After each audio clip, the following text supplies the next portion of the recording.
এবার অজু নিয়ে স্বাস্থ্য বিশেষজ্ঞরা দিল চাঞ্চল্যকর একটি তথ্য।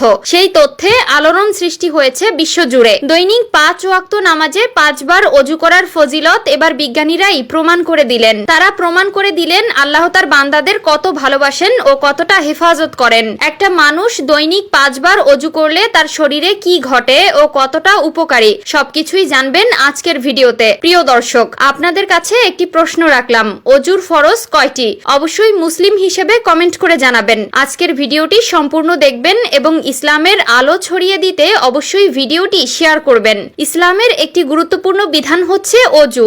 নামাজ, সেজদায়ে তেলাওয়াত আর কাবা ঘরের তাওয়াফ ইত্যাদি আমলের জন্য অজু আবশ্যক। অজু পবিত্রতা ও পরিষ্কার পরিচ্ছন্নতার উৎকৃষ্ট মাধ্যম। আধুনিক গবেষণায় দেখা গেছে অজু স্বাস্থ্য রক্ষার সুবর্ণ নীতি। 1 নম্বরে হাত ধোয়া। অজুতে প্রথমে উভয় হাত কবজি পর্যন্ত 3 বার ধৌত করতে হয়, তারপর কুলি করতে হয়। আধুনিক বিজ্ঞান বলছে হাতের মধ্যেই রয়েছে মানুষের স্বাস্থ্যের গ্যারান্টি ও নিশ্চয়তা। অর্থাৎ ভালোভাবে হাত ধোয়ার মাধ্যমে আমরা অনেক রোগ থেকে নিরাপদ থাকতে পারি। 2 নম্বরে কুলি করা। অজুতে গড়গড়া করে কুলি করা সুন্নাত। এভাবে কুলি করলে দাঁতে লেগে থাকা খাদ্যকণাগুলো বের হয়ে যায়, যা দাঁতের ফাঁকে আটকে থেকে দুর্গন্ধ সৃষ্টি করে। চিকিৎসা বিজ্ঞানীরা বলেছেন দাঁত ভালো থাকলে স্বাস্থ্য ভালো থাকে। কুলি করার দ্বারা দাঁত পরিষ্কার থাকে এবং পায়রিয়া রোগ থেকে মুক্তি পাওয়া যায়। 3 নম্বরে নাকে পানি দেওয়া। নাক হলো শ্বাস গ্রহণের একমাত্র পথ, আর যেই বাতাস থেকে শ্বাস গ্রহণ করা হয় তার মধ্যে লালিত পালিত হয় অসংখ্য ধ্বংসাত্মক জীবাণু, যা নাক দিয়ে ভেতরে প্রবেশ করে। তাছাড়া নাকে পানি প্রবেশ করলে মস্তিষ্ক সজীব থাকে,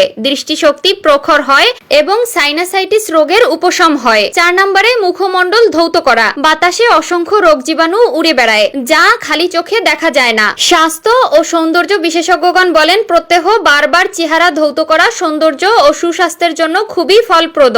5 নম্বরে কনুই পর্যন্ত হাত ধোয়া। অজুর মধ্যে উভয় হাত কনুই পর্যন্ত ধোয়া ফরজ। এতে হাতের মধ্যে রক্ত চলাচলের গতি বৃদ্ধি পায় এবং হাতের মাংসপেশি শক্তিশালী হয়ে ওঠে। তাছাড়া হাতের শিরা উপশিরার সঙ্গে সারা দেহের শিরা উপশিরায় সংযোগ রয়েছে। সুতরাং কনুই পর্যন্ত হাত ধোয়া হলে এর প্রভাব সারা দেহে প্রসারিত হয়। বিশেষ করে হৃৎপিণ্ডের রক্ত চলাচল এবং শক্তি যোগানোর ক্ষেত্রে কনুই পর্যন্ত হাত ধোয়া জরুরি। 6 নম্বরে মাথা মাসেহ করা ও ঘাড় মাসেহ করা। মানুষের সব অঙ্গ প্রত্যঙ্গের মধ্যে মাথা সবচেয়ে গুরুত্বপূর্ণ। মাথা মাসেহ করা হলে মাথা ঘোরানো, সর্দি, অনিদ্রা ইত্যাদি কষ্ট লাঘব হয় এবং চোখের দৃষ্টি বৃদ্ধি পায়। আধুনিক গবেষণায় প্রমাণিত হয়েছে ঘাড় মাসেহ করার দ্বারা মানবদেহে বিশেষ এক শক্তি সঞ্চারিত হয়, যার সম্পর্ক মেরুদণ্ডের হাড় এবং অন্যান্য অঙ্গ প্রত্যঙ্গের সঙ্গে। এরপরে রয়েছে পা ধোয়া। ধুলাবালি ও জীবাণু দ্বারা সবচেয়ে বেশি আক্রান্ত হয় আমাদের পা। পা ধৌত করা দ্বারা যেমন পায়ের পরিচ্ছন্নতা অর্জিত হয়, তেমনি সেখানে রক্ত চলাচল বৃদ্ধি পায় এবং